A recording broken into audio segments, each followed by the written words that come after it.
paternalistic relationship that exists, especially between the provincial governments across the country and the big, sophisticated, accountable cities. The City of Toronto and its government are bigger than many provinces in this country, and yet I spend a huge amount of my time scrambling up the street to ask for permission to do this or that that is clearly in the best interest of the city, and where I'm prepared with my colleagues to be held accountable for those decisions in elections that we face that are every bit as rigorous as elections that are faced at that level of government. Last year,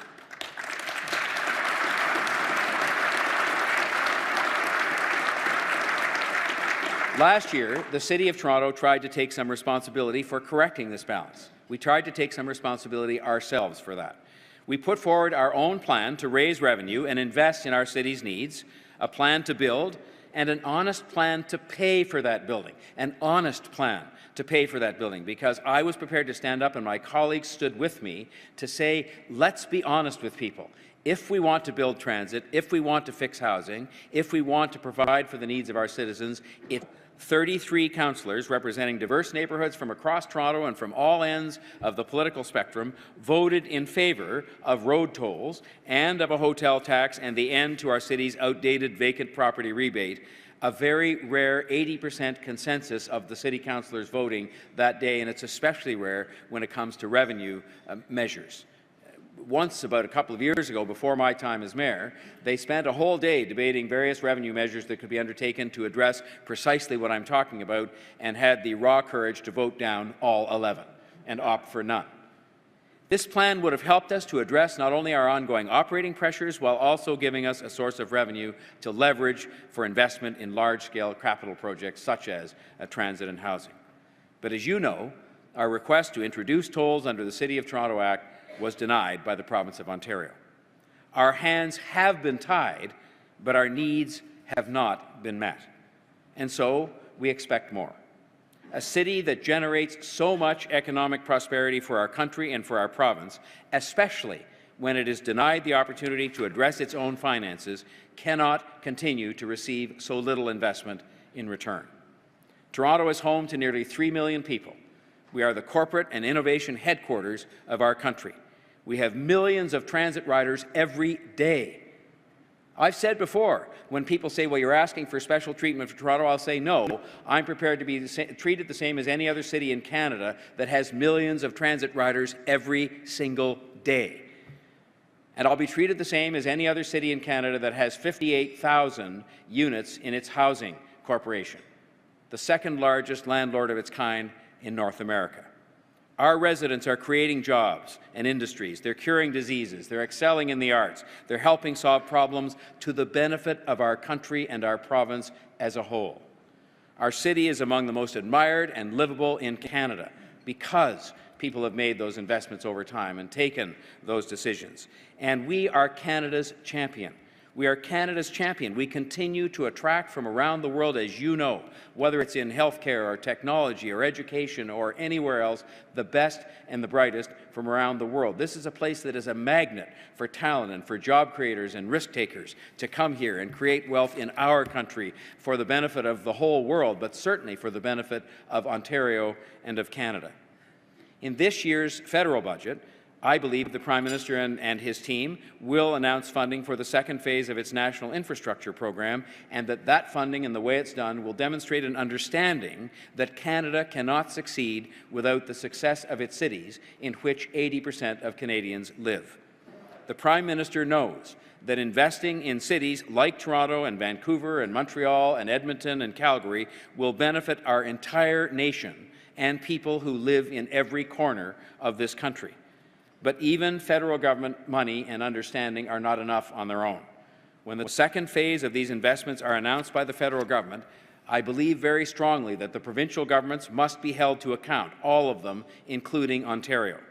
Provinces must be held to a matching ratio for infrastructure projects so that every level of government is invested in the success of those projects, including in the cities. I expect the Government of Ontario to cost-share Phase 2 of the federal government's transit infrastructure funding, including projects, in our case, like the Eglinton LRT, the Eglinton East LRT, the waterfront transit, and the relief line.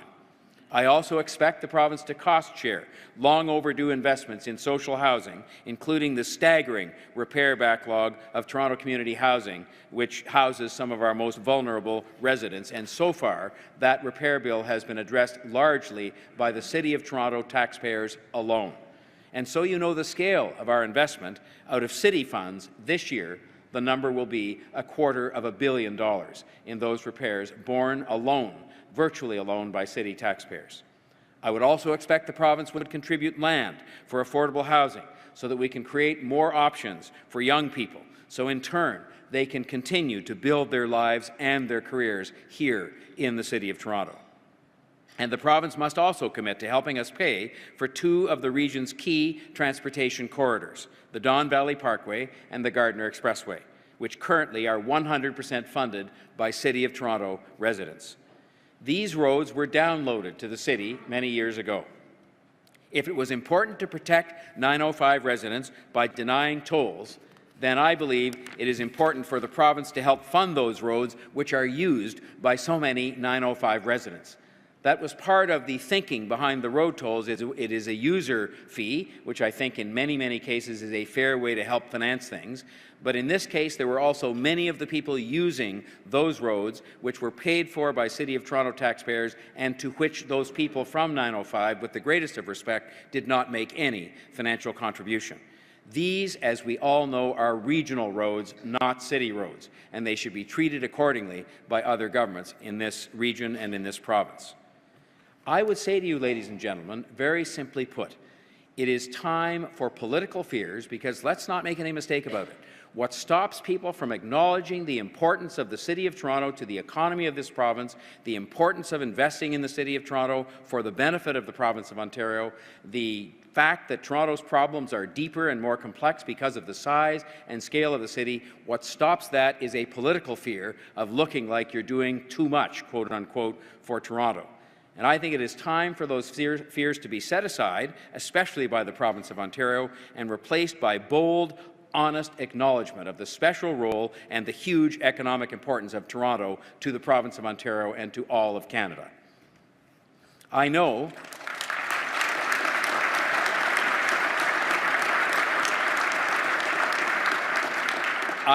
that such an acknowledgement and the money which must accompany it aren't popular outside of the city. But Ontario's golden goose must be nurtured, not ignored, if Ontario as a whole is to prosper.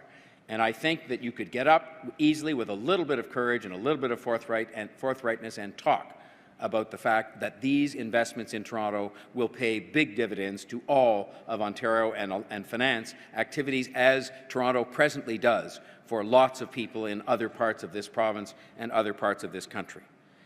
And so, as we conclude Toronto's 2017 budget, I look forward to seeing federal and provincial budgets that reflect and address Toronto's distinct contributions, its unique circumstances, and its priorities.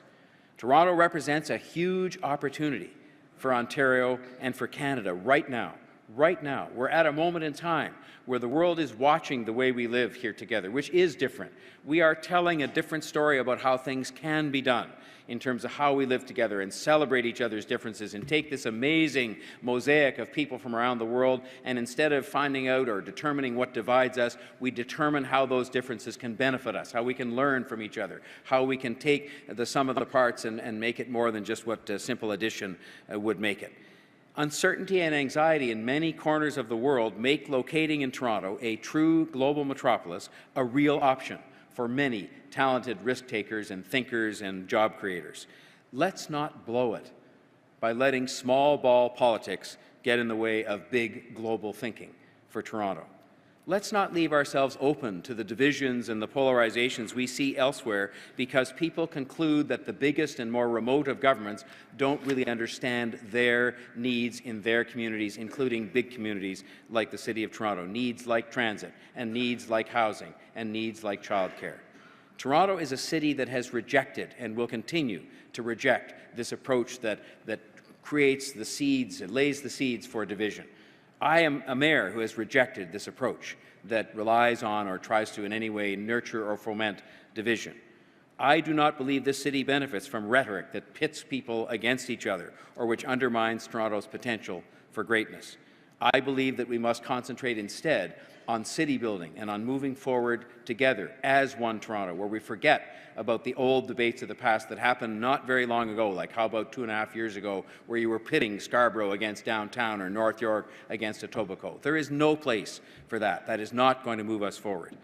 I will continue to try to lead a city with my colleagues where people care about each other, where our differences are celebrated as a source of strength, and where our money is invested wisely for the greatest public good.